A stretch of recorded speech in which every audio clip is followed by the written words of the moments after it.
Hi guys, good morning. मैं धीरज कुमार। तो guys आज हम देखने वाले हैं क्लास 10th की मैथमेटिक्स चैप्टर हमारा 3 चल रहा है। और आज हम देखने वाले हैं प्रश्नावली 3 का जी, जो कि स्टार्ट कर रहे हैं। और आप इसमें गाइज हमें थ्योरेटिकल क्वेश्चन सॉल्व करना होगा। और जैसा कि यहाँ पर प्रश्नावली जब यहाँ पर 3 का एफ मैंने सॉल्व किया, तो सॉल्व करने के बाद यहाँ जो हमें आगे की तरफ दिया जा रहा है, जैसा कि देख पा रहे हैं यहाँ लिखा जा रहा है क्या क्वेश्चन में, आयुष कामा संख्या कामा भिन्न कामा चाल समय और मेंसुरेशन संबंधित प्रश्न जो कि हमें इस एक्सरसाइज में 3 के जो जी दिया जा रहा है, इनमें हमें इससे रिलेटेड जो भी क्वेश्चन होगा, इन क्वेश्चनों के बारे में हमें अध्ययन करना होगा। तो यहाँ पर गाइस कुल मिलाकर कुछ यहाँ पर एग्जाम्पल दिए जा रहे हैं, जो कि एग्जाम्पल नंबर आप देख पा रहे हैं। पहला आपका ये दिया जा रहा है और इसके बाद इसमें आपको कुल 17 एग्जाम्पल दिए जा रहे हैं, जो कि 17वां एग्जाम्पल थोड़ा सा आपका हार्ड होगा। यदि आपको समस्या हो रही तो कोई भी एग्जाम्पल हो, चाहे 17 हो, चाहे 16 हो, चाहे 15 हो, जो भी आपको समस्या लग रहा हो या आपको दिक्कत हो रहा कि ये एग्जाम्पल थोड़ा सा हार्ड है, तो आप कमेंट कीजिए। यदि आप कमेंट कर रहे हैं कि हाँ जो आपको एग्जाम्पल दिक्कत हो, तो मैं अलग से एग्जाम्पल का एक वीडियो बना करके अपलोड करूँगा गाइज। तो चलिए हम लोग देखते हैं प्रश्नावली 3G का सवाल नंबर पहला। इसमें क्या कहा जा रहा है पहले ये समझते हैं। जो कि यहाँ पर लघुत्तरी प्रश्न करके दिया जा रहा है, हमें यहाँ पूरा सॉल्व नहीं करना है, लघुत्तरी छोटा क्वेश्चन है। निम्नांकित कथन को समीकरण द्वारा अभिव्यक्त कीजिए। तो हमें इस प्रश्न को करना क्या होगा गाइस कि केवल जिस प्रश्न में कहा जाएगा मान याद करने के लिए, तो वहाँ पर ही हमें यक्स और वाई का मान या जो भी हमें चर राशियाँ मिलेंगी वहाँ पर मान याद करना पड़ेगा। लेकिन जिसमें नहीं कहा जाएगा तो हम लोग केवल समीकरण बनाकर छोड़ दिया जाएगा या छोड़ देंगे। तो चलिए यहाँ पर पहला क्वेश्चन ये कहा जा रहा है, क्वेश्चन इंपॉर्टेंट है और ऐसे क्वेश्चन एग्जाम में कई बार आ भी चुके हैं। तो यहाँ क्वेश्चन में कहा जा रहा है, जो कि इन्वर्टेड कॉमा में लिखा जा रहा है, एक पिता की आयु उसके पुत्र की आयु से 4 गुनी है। तो यहाँ पर ये कहा जा रहा है कि एक पिताजी हैं और उनके पुत्र की जो आयु, यानी पिता जो है वो पुत्र से 4 गुना है। जो पुत्र की आयु होगी, पिता की आयु पुत्र की आयु से 4 गुनी हुई। और इसके बाद ये कहा जा रहा है 7 वर्ष बाद। तो 7 वर्ष बाद के लिए हम क्या होता, अभी मैं आपको समझा रहा हूँ। 7 वर्ष बाद पिता की आयु पुत्र की आयु से 2.5 गुनी है। 2.5 का मतलब होगा गाइस 2.5 दशमलव हटा देंगे तो 25/10 हो जाएगा। और आप घटाएंगे तो आपको 5/2 मिलेगा, या जो भी मिलेगा भी हम समझा रहे हैं, इतना हो जाएगी। तो हमें केवल इसे समीकरण बनाकर छोड़ देना होगा। तो चलिए हम समझते हैं कि किस प्रकार से हमें पहले क्वेश्चन को करना होगा। तो पहला क्वेश्चन में ये कहा गया गाइस कि जो पुत्र की आयु है वो हमको नहीं पता है, पुत्र की भी आयु नहीं पता है और पिता की भी आयु नहीं पता है। तो ऐसे प्रश्नों को करने के लिए हमें कुछ अज्ञात राशि मानकर चलना होता है। जैसा कि जो भी वेरिएबल नंबर होते हैं वही हमारा अज्ञात राशि होता है, एक्स वाई जेड, इन सभी या ये सब अज्ञात राशियाँ होती हैं। तो हम यहाँ पर करेंगे क्या कि अगर पुत्र की आयु को मैं कुछ मान लेता हूँ, जैसा कि मान लीजिए पुत्र की आयु कोई अज्ञात राशि मान सकते हैं, चाहे आप यक्स मान सकते हैं या वाई मान सकते हैं या जेड मान सकते हैं। तो मैं यहाँ पर ये करना चाहूँगा कि यदि पुत्र की आयु को कुछ माना जाए, तो यहाँ पर आप लिखेंगे, पहला क्वेश्चन है, माना पुत्र की आयु। तो जो यहाँ पर पुत्र की आयु होगी किसी अज्ञात राशि से हम इधर से दिखाते तो अज्ञात राशि मैं यक्स मानता हूँ। अब पुत्र की आयु जो होगी वह यक्स में नहीं होगी, यक्स वर्ष में होगी। तो यहाँ हमें वर्ष में दिखाना होगा, तो पुत्र की आयु जो होगी वो यक्स वर्ष में होगी। अब पिता कह रहा है पुत्र से कि जो भाई पिता होगा, पिता का जो एज होगा या आयु होगी वो पुत्र से ज़्यादा होगी। तो कितना ज़्यादा होगी, 4 गुनी है। 4 गुनी मतलब यहाँ पर कह रहा 4 गुना है। तो हम यहाँ से जो पिता होंगे, पिताजी का जो एज होगा, तो हम लिखेंगे पिता की आयु। यदि पुत्र की आयु से 4 गुना है तो पुत्र की आयु यक्स है, उससे 4 गुना करेंगे तो हमारा 4x हो जाएगा। तो ये 4x मतलब 4x गुना हो जाएगा। तो ये भी पिताजी का एज है, उम्र है, तो ये भी वर्ष में होगा। तो इसको भी हम वर्ष में लिखते हैं। इसके बाद फिर प्रश्न में ये कहा गया गाइज कि 7 वर्ष बाद, आप देखिए यहाँ कहा जा रहा कि 7 वर्ष बाद पिता की आयु पुत्र की आयु से 2.5 गुनी हो जाएगी। तो यदि 7 वर्ष बाद की बात हो रही है तो 7 वर्ष बाद, तो अगर हम 7 वर्ष बाद पुत्र की आयु को देखेंगे तो इस समय या वर्तमान समय में पुत्र की आयु यदि x वर्ष है तो 7 वर्ष में 7 अधिक हो जाएगा। तो हम लिखेंगे 7 वर्ष बाद, 7 वर्ष बाद पुत्र की आयु। तो पुत्र की जो आयु होगी वो क्या हो जाएगी? तो मैंने कहा वर्तमान समय में, इस समय में पुत्र की आयु x है। तो जब 7 वर्ष बाद की बात करेंगे तो यहाँ पर +7 जुड़ जाएगा। अगर पहले कहा गया होता गाइस तो घट जाता। तो यहाँ पर हम कह सकते हैं 7 वर्ष बाद पुत्र की जो आयु होगी वो x + 7 वर्ष हो जाएगी। अब 7 वर्ष बाद अगर हम पुत्र की आयु की बात कर रहे हैं तो पिता की भी आयु 7 वर्ष बाद क्या होगी? तो हम पिता की भी आयु दिखाएंगे कि 7 वर्ष बाद पिता की आयु। अब पिता की आयु यहाँ पर क्या बन सकती है? तो मैंने कहा वर्तमान समय में पिताजी की आयु x 4x है। तो 7 वर्ष बाद करेंगे तो ये भी 4x और +7 वर्ष हो जाएगा। इतना करने के बाद अब प्रश्नानुसार या प्रश्न के अनुसार हम क्या कर रहे हैं, यहाँ पर हम प्रश्नानुसार दिखा सकते हैं जो कि इसका मेथड होता है। प्रश्नानुसार या शर्त के अनुसार दिखा सकते हैं। तो प्रश्नानुसार में क्या होगा कि अब ये कहा जा रहा प्रश्न में कि 7 वर्ष बाद इधर से मैं पुत्र को एक तरफ लिख देता हूँ और एक तरफ पिताजी की उम्र को लिख देता हूँ। अब इन दोनों की एज में कंपेयर होगा। अब कंपेयर क्या होगा देखिए, प्रश्न में कहा गया 7 वर्ष बाद पिता की आयु पुत्र की आयु से 2.5 गुनी हो जाती है। तो अगर ये पिता जो है, ये पिताजी का एज है 4x + 7 और ये कह रहा है 7 वर्ष बाद। तो 7 वर्ष बाद इन दोनों के बीच में बात हो रही है। 7 वर्ष बाद तो जो पिता की आयु है पुत्र की आयु से 2.5 गुना हो जाएगा, मतलब ये 2.5 गुना हो जाएगी। और हम 7 वर्ष बाद बात कर रहे हैं, मतलब 2.5 गुना हो चुका है इनका। जब इनका 2.5 गुना हो चुका है तो हम यहाँ पुत्र को बराबर करने के लिए, या पुत्र की एज और पिताजी की एज बराबर करने के लिए हम बराबर का अगर यहाँ चिन्ह लगाएंगे तो 2.5 जो कि 2.5 का हम यहाँ गुणा करना होगा। जब 2.5 का हम इधर से गुणा करेंगे तब जाकर ये पिता और पुत्र दोनों की आयु जो होगी वो बराबर होगी, जो कि ये पुत्र की आयु है और ये क्या है, पिताजी की आयु है। तो हम इधर से अब सॉल्व करते हैं।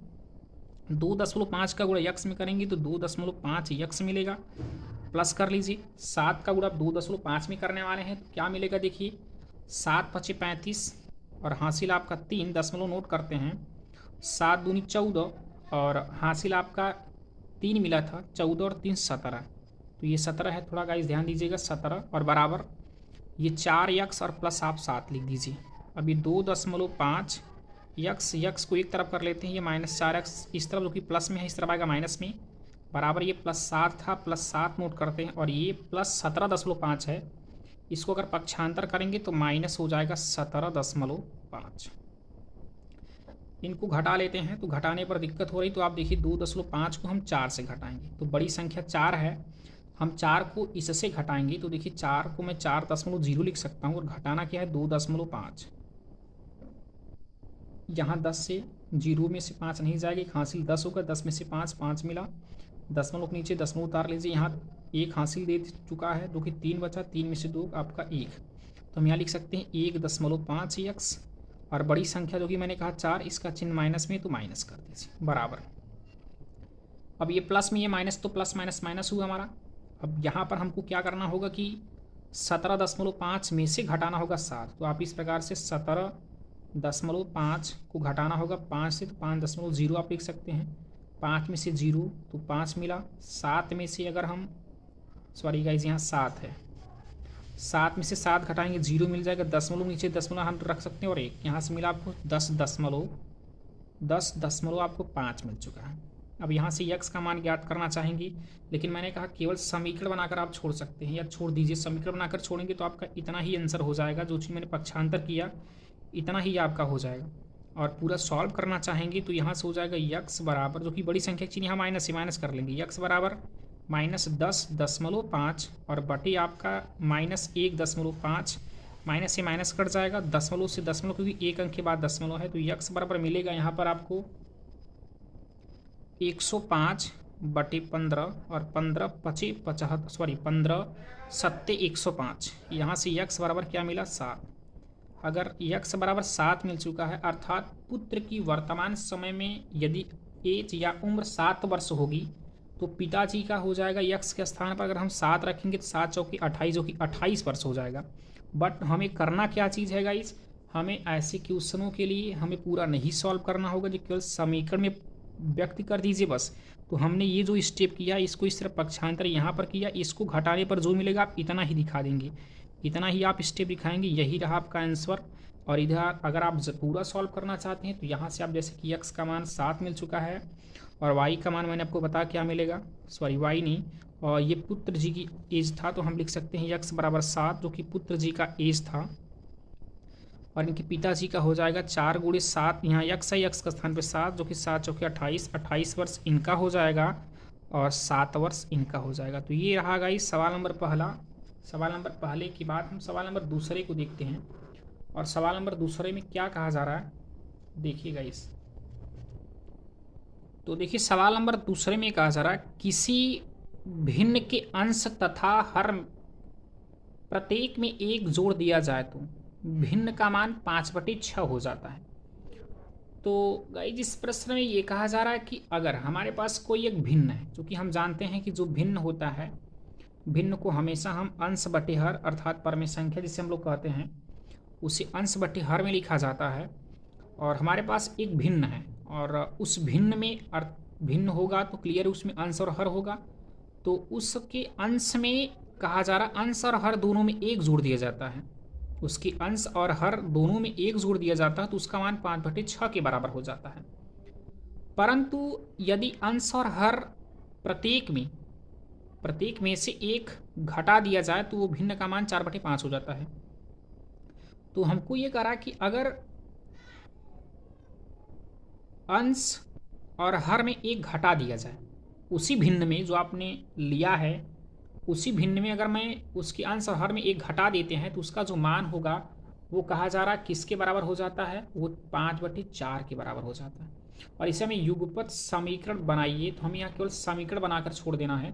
तो चलेगा इस हम देखते हैं कि इस क्वेश्चन को हम कैसे करते हैं। तो चलिए इधर हम ध्यान देते हैं कि सवाल नंबर दूसरे को, और सबसे पहले हमें ये देखना होगा कि जब हमसे प्रश्न में कहा गया कि कोई आपको एक भिन्न लेना होगा किसी भिन्न में, मतलब कोई भिन्न होगा आपके पास बट हमारे पास कोई भिन्न ही नहीं है, तो ऐसे क्वेश्चनों को करने के लिए मैंने जैसा कि पहले क्वेश्चन में आपको समझाया कि कुछ अज्ञात राशियां माननी पड़ती हैं जो कि हल करने पर लास्ट में आपको वही अज्ञात राशियां एक ज्ञात राशि बताकर या पता चल जाता है। तो हमें यहाँ भी करना क्या होगा, उस भिन्न के अंश और हर को मानना पड़ेगा। तो हम यहाँ दिखाएंगे माना, ये दूसरा क्वेश्चन है, माना भिन्न का अंश, माना भिन्न का अंश बराबर या भिन्न के अंश को हम मानते हैं क्या, यक्स मानते हैं। यदि भिन्न के अंश को मैं यक्स माना तो भाई उसके हर को भी आप कुछ न कुछ मानेंगे। तो आप भिन्न के इधर दिखा सकते हैं कि भिन्न के हर, तो उसके हर को इधर से हम y मानते हैं। तो अगर मैं भिन्न के अंश को x मानता हूँ हर को y मानता हूँ तो हमारा जो भिन्न बनेगा वो भिन्न क्या बनेगा, वो भिन्न हमारा जो कि भिन्न मैंने कहा भिन्न को हमेशा अंश बटे हर के रूप में लिखा जाता है और अंश का मान x हुआ तो हर का मान इधर से मैंने y माना तो क्या मिला x बटे y। तो हमें भिन्न जब मिल चुका है तो इसके बाद हमें प्रथम एक नियम में या प्रथम शर्त में कहा जा रहा है कि यदि उसके अंश व हर दोनों में 1 जोड़ दिया जाए तो हम यहाँ प्रथम या प्रश्नानुसार देखेंगे। तो प्रश्नानुसार के प्रथम प्रश्नानुसार में देखेंगे तो ये होगा कि उस भिन्न में जो कि भिन्न हमें मिल चुका है क्या, x बटे y, यदि इस भिन्न में या इस भिन्न के अंश व हर दोनों में 1 जोड़ दिया जाए, यहाँ दोनों में यानी अंश और हर दोनों में 1 जोड़ दिया जाए तो इसका मान जो होता है कहा जा रहा है कि 5/6 के बराबर हो जाता है। तो यहाँ 5/6 के जब बराबर हो जाएगा तो देखिए क्या समीकरण बनेगा। तो चलिए हम यहाँ से हल करते हैं। इसका गुणा इसमें जो कि क्रॉस मल्टीपल करेंगे, 6 का गुणा x करेंगे तो 6x मिलेगा, और 6 का गुणा 1 में करेंगे 6 1 का 6 बराबर कर लीजिए। 5 का गुणा y में करेंगे तो 5y, और प्लस 5 का गुणा 1 में करेंगे तो 5 1 का 5 मिल जाएगा। तो इनको अगर हम दो चर वाले रैखिक समीकरण में परिवर्तित कर देते हैं तो 6x, और इसको इस तरह पक्षांतर करेंगे, प्लस 5y है, पक्षांतर करने पर माइनस 5y मिल जाएगा, और बराबर ये 5 है, 5 लिखते हैं, और ये प्लस है इस तरफ आएगा तो -6, तो मिलेगा 6x माइनस 5y। और इसको हम सॉल्व करेंगे, 6 में से 5 जाएगा 1, और बड़ी संख्या का चिन्ह माइनस, जो कि हमें समीकरण नंबर 1 मिल चुका है। तो इतना करने के बाद पुनः हमें प्रश्न में कहा गया कि हमारा प्रथम शर्त में कहा गया, और इसके बाद हम द्वितीय शर्त में देखते हैं। तो द्वितीय शर्त में यहाँ कहा जा रहा कि परंतु यदि अंश और हर, मतलब उसी भिन्न में यदि उसके अंश और हर दोनों में यानी प्रत्येक में 1 घटा दिया जाए तो उसका मान 4/5 के बराबर हो जाता है। तो हम यहाँ ये करेंगे कि पुनः प्रश्नानुसार आप दिखाएंगे, पुनः प्रश्नानुसार, और इसमें हम देखेंगे कि ये कहा गया कि भिन्न में, और भिन्न क्या था, भिन्न मैंने कहा आपका x/y था। यदि उस भिन्न के अंश/y में अंश/हर में, और अंश और हर में दोनों में कहा जा रहा अगर 1 घटा दिया जाए, जब 1 घटा दिया जाता है तो उसका मान 4/5 के बराबर हो जाता है। अब यहाँ से हम हल करेंगे तो इसका गुणा इसमें करेंगे तो 5x, और 5 1 का 5 बराबर, 4 का गुणा y में करेंगे तो 4y, और माइनस 4 1 का 4 मिल चुका है। यहाँ से इनको पक्षांतर कर लेंगे तो होगा 5x, और ये चीज़ तरफ आएगा तो -4y, क्योंकि प्लस में था, और बराबर ये -4 है, -4 करते हैं, और ये -5 इस तरफ जाएगा तो +5, तो 5x माइनस 4y, और ये माइनस और ये प्लस माइनस माइनस, 5 में से आप 4 घटाएंगे 1 मिलेगा, और बड़ी संख्या का चिन्ह प्लस है तो प्लस, ये समीकरण नंबर 2। तो प्रश्न में हमसे केवल यही कहा गया कि आप केवल समीकरण में या युगपत समीकरण में बदल दीजिए। तो मैंने यहाँ पर 2 चर वाले रैखिक समीकरण में इसे परिवर्तित कर दिया। यदि आप इसे सॉल्व भी करना चाहें तो यहाँ विलोपन या प्रतिस्थापन या ब्रज किसी भी विधि द्वारा आप यहाँ से सॉल्व कर सकते हैं, और सॉल्व करने पर आपको x और y का मान मिल जाएगा, जिससे आप यहाँ से भिन्न क्या होगा, भिन्न का भी मान आप पता कर पाएंगे कि इसका भिन्न क्या बन सकता है। तो गाइज ये रहा आपका सवाल नंबर 2। अब हम सवाल नंबर 3 को देखने वाले हैं। अगर किसी प्रकार की दिक्कत होती है तो आप हमें कमेंट कीजिए, तो मैं आपको पुनः बताने का प्रयास करूंगा। चलिए सवाल नंबर 3 को देखते हैं। जैसा कि आप प्रश्न नंबर आप 3 में देख पा रहे हैं, यहाँ लिखा जा रहा 2 संख्याओं का योग 64 है। 2 संख्या है और दोनों संख्याओं का जो योग है वो 64 है। यदि उनमें एक संख्या दूसरी संख्या की 3 गुनी है, एक संख्या अर्थात मैं पहली संख्या कह सकता हूँ कि जो पहली संख्या है वो दूसरी संख्या से 3 गुनी है, तो संख्याएं ज्ञात कीजिए। देखिए यहाँ पर हमें संख्या ज्ञात करनी है। इन दोनों प्रश्नों में हमें ज्ञात करने के लिए नहीं कहा गया था, इसलिए मैंने नहीं ज्ञात किया। बट तीसरे क्वेश्चन में हमें यहाँ से कहा जा रहा संख्या ज्ञात करनी। जो आप 2 संख्या लेंगी वो संख्या का मान आपको ज्ञात करना होगा। तो चलिए हम समझते हैं। तो प्रश्न में ये कहा गया कि हमारे पास 2 संख्या होना चाहिए और उन दोनों संख्याओं का जो योग बनना चाहिए वो 64 के बराबर होना चाहिए। तो हम यहाँ पर ये समझेंगे कि भाई कौन सी संख्या लिया जाए। थोड़ा सा आपको सोचना पड़ेगा कि अगर मान लीजिए मैं अगर 32 ले लेता हूँ तो उसमें दोनों संख्या समान हो जाएंगी। चले किसी में हम 32 ले लेते हैं तो किसी में 32 लेंगे तो समान होगी। अगर मान लीजिए किसी में 30 ले रहा हूँ, किसी में हम ले सकते हैं क्या, अगले में हम 34 ले सकते हो। तो ऐसे सोच कर आपको सॉल्व करना होगा। लेकिन यहाँ पर क्वेश्चन ये कहा जा रहा है कि जो पहली संख्या हो दूसरी संख्या का क्या हो, 3 गुना हो। तो ऐसे प्रश्नों को करने के लिए हम सबसे पहले करेंगे क्या, यहाँ पर पहली और दूसरी संख्याओं को आप मानेंगे। तो यहाँ पर हम मानते हैं अज्ञात राशि को लेकर। तो माना पहली संख्या बराबर, माना पहली संख्या बराबर x और दूसरी संख्या को मैं y से मान लेता हूँ कि दूसरी संख्या बराबर y। अब ये प्रश्न में कहा गया कि पहली संख्या और दूसरी संख्याओं का जो योग है वो 64 है। तो यहाँ पर अगर हम प्रश्नानुसार दिखाना चाहें कि प्रश्न के अनुसार क्या कहा जा रहा है, तो प्रश्न के अनुसार यही कहा जा रहा है कि दोनों संख्याओं का जो योग होगा वो 64 के बराबर होगा। तो हम यहाँ लिख सकते हैं यक्स प्लस वाई, क्योंकि ये पहली संख्या और दूसरी संख्या, इन दोनों संख्याओं का योग किसके बराबर, 64 के बराबर। और इसे हम समीकरण नंबर 1 मानकर चलते हैं। फिर इसके बाद क्या कहा जा रहा है, फिर इसके बाद ये कहा जा रहा है कि जो पहली संख्या अर्थात यक्स है और दूसरी संख्या को मैं इधर से वाई मानकर चलता हूँ। समझिए ध्यान से, पहली संख्या दूसरी संख्या का 3 गुना है। तो ये पहले से ही, ये पहली जो संख्या है वो दूसरी संख्या का 3 गुना पहले से ही, अगर ये 3 गुना पहले से ही है, ये ज़्यादा है और ये कम है, तो हम यहाँ पर बराबर करने के लिए अगर मैं यहाँ पर 3 का गुणा कर देता हूँ, ये 3 गुना पहले से था, अब 3 गुना इसको भी कर दिया जाए, दोनों पक्ष बराबर हो जाएंगे। जब बराबर हो जाएगा तो यहाँ हम समीकरण नंबर इसे 2 मान सकते हैं या आप इतना ही छोड़ सकते हैं। तो ये बना। अब हमें यहाँ से प्रश्न को सॉल्व करना होगा, तो हम करते क्या है, यक्स का मान समीकरण 1 में रख देते हैं। तो लिखेंगे यक्स का मान समीकरण 1 में रखने पर, और समीकरण 1 आपने क्या बनाया इधर से, यक्स प्लस वाई बराबर 64। यक्स के स्थान पर आप 3y लिख सकते थे, यहाँ 3y प्लस वाई बराबर 64। 3y को अगर आप 1y से जोड़ेंगे तो आपको मिलेगा 4y। तो ये रहा आपका 4y बराबर 64। y का मान ज्ञात करेंगे तो 4, ये जो गुणांक है उस तरफ बटे में हो जाएगा, तो यहाँ से 16 चौका 64 आप कह सकते हो। y का मान आपको 16 मिल चुका है। यदि y का मान आपको 16 अर्थात y है क्या, y दूसरी संख्या है, दूसरी संख्या का मान हमको 16 मिल चुका है।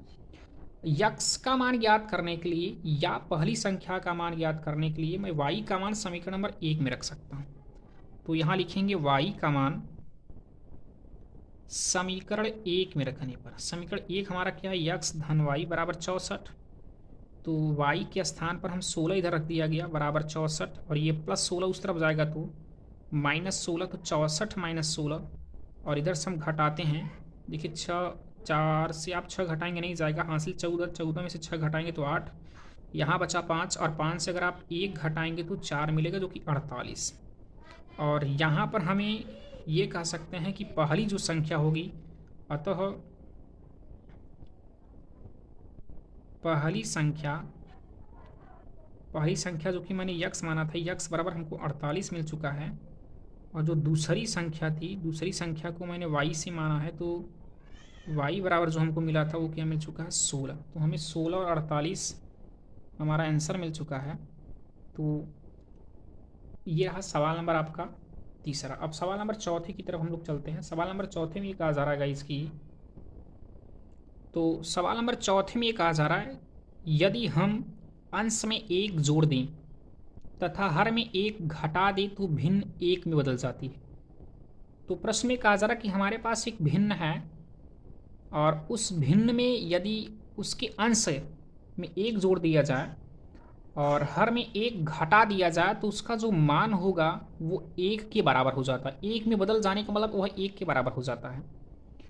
और इसके बाद ये हमारा पहला प्रश्न अनुसार बनेगा। दूसरा क्या होगा कि यदि हर में 1 जोड़ दे तो 1/2 हो जाती है। मतलब हमें केवल हर में ही 1 जोड़ना है, अंश में कुछ नहीं करना है, केवल हमें हर में 1 जोड़ देना है। उस भिन्न में उसकी हर में 1 जोड़ देना है और उसका जो मान होगा वो 1/2 के बराबर हो जाएगा। और वह भिन्न क्या है, मतलब हमें भिन्न भी ज्ञात करना होगा, अर्थात यक्स और वाई का मान भी ज्ञात करना है।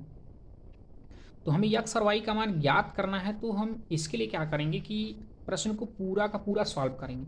तो चलिए देखते हैं प्रश्न को हम लोग कैसे सॉल्व करते हैं। तो हमें यहाँ से पहले भिन्न के बारे में सोचना होगा कि हमारे पास भिन्न है क्या। तो हमारे पास भिन्न तो कोई है ही नहीं, तो हमें भिन्न सोचना पड़ेगा या कुछ अज्ञात राशियाँ आपको मानना पड़ेगा। तो मैं यहाँ से अज्ञात राशि ए और बी न मान, यक्स और वाई न मानकर मैं ए और बी मान सकता हूँ। तो मैं यहाँ पर मानता यूँ हूँ कि माना भिन्न का अंश क्या होगा। तो माना भिन्न का अंश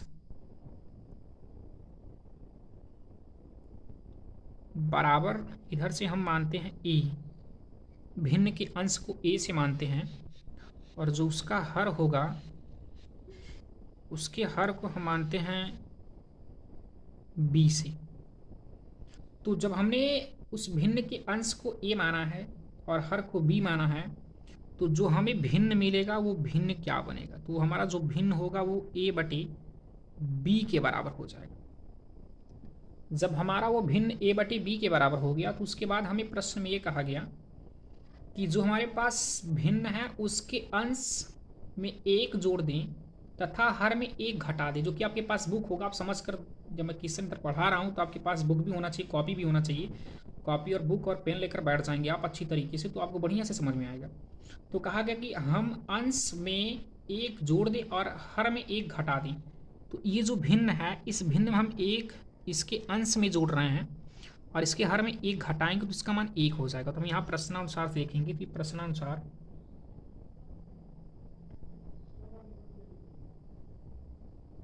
यहाँ होगा जो हमारे पास भिन्न है a बटे b है, कहा जा रहा है इसके अंश में एक जोड़ दिया जाए और इसके हर में एक घटा दिया जाए। तो जब यहाँ पर कुछ ऐसी प्रक्रिया की जाती है तो कहा गया ये एक के बराबर हो जाता है, तो हम यहाँ एक बटे एक भी कर सकते हैं।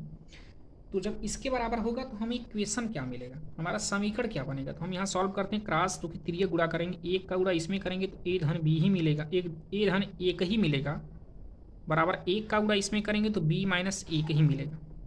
और यहाँ से a ये प्लस b है, पक्षांतर करेंगे तो माइनस b, और बराबर इधर से हो जाएगा, ये माइनस पहले से एक था और ये प्लस एक उस तरफ जाएगा तो माइनस एक, तो a माइनस b, ये माइनस और माइनस प्लस, एक और एक दो, जो कि माइनस दो, ये समीकरण नंबर हमारा एक बन जाएगा। अब इसके बाद हमें दूसरी या पुनः प्रश्नानुसार में क्या करना होगा कि जो हमारा दूसरा शर्तानुसार है उसमें कहा जा रहा है कि जो भिन्न हमें दिया जा रहा है, जो हमने भिन्न इधर से a बटे b माना है, उस भिन्न a बटे b में पुनः कहा गया कि यदि उसके हर में केवल एक जोड़ दिया जाए, तो उसके हर में हम यहाँ एक जोड़ देते हैं तो ये एक बटे दो के बराबर हो जा रहा है। कहा यह जा रहा प्रश्न कि यह एक बटे दो के बराबर हो जाएगा।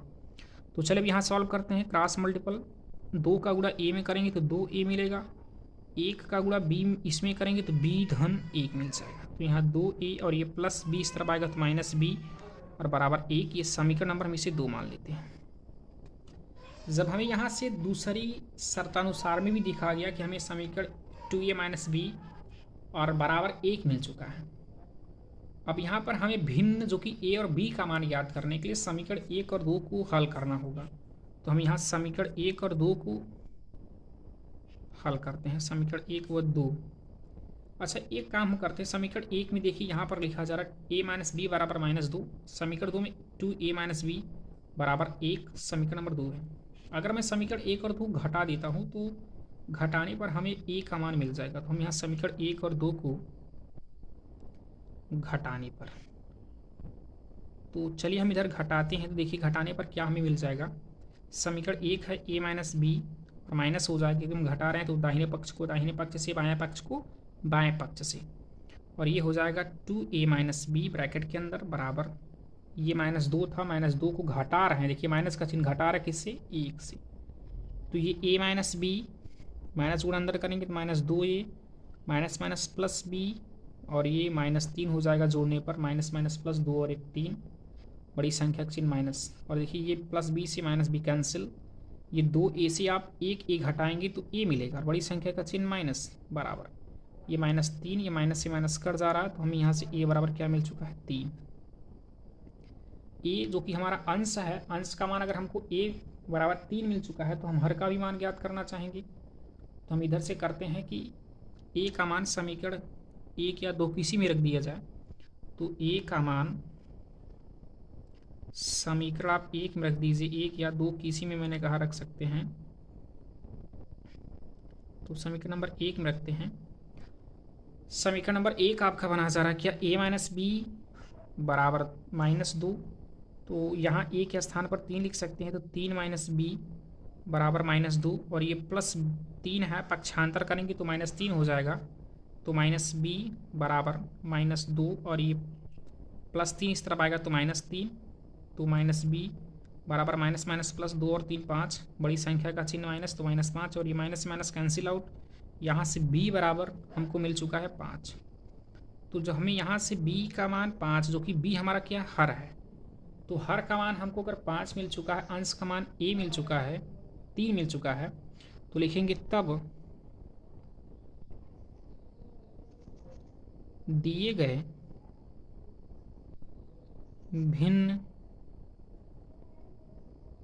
भिन्न का अंश बराबर 3 व हर बराबर 5, तब भिन्न क्या होगा? तब भिन्न आपका बराबर हो जाएगा अंश बटे जो कि हर लिखा जाता है, जो कि हम लिखेंगे 3/5। तो ये हमारा 3/5 आंसर हो जाएगा। तो चलेगा ही, जब सवाल नंबर हम 5वें को देखते हैं। सवाल नंबर 5वें में कहा जा रहा है कि यदि किसी भिन्न के अंश में 6 जोड़ दिया जाए तो भिन्न 1/2 के बराबर हो जाता है। तो प्रश्न में ये कहा जा रहा है कि हमारे पास कोई भिन्न होना चाहिए और उस भिन्न के यदि अंश में, केवल अंश में, हर में कुछ नहीं करना है, तो अंश में यदि 6 जोड़ दिया जाए तो वो भिन्न जो होगा वो 1/2 के बराबर हो जाता है। और यदि उसके हर में 7 जोड़ दिया जाए तो उसका मान 1/3 के बराबर हो जाता है। तो वो भिन्न ज्ञात कीजिए। तो जैसा कि ये सवाल नंबर 5वां सवाल नंबर तीसरे और दूसरे की तरह है, और देखिए सवाल नंबर पहला और दूसरा आपका इन्वर्टेड कामा में दिया गया था, जो कि मैंने कहा ये क्वेश्चन आप ध्यान से समझे होंगे, तो इनको पूरा सॉल्व नहीं करना है, केवल हमें समीकरण बनाकर छोड़ देना था बस। और हम सवाल नंबर तीसरे, चौथे और 5वें जो कि सॉल्व कर रहे हैं 5वें को, इनका हमें मान ज्ञात करना। देखिए यहाँ पे कहा भी जा रहा कि वह भिन्न ज्ञात कीजिए।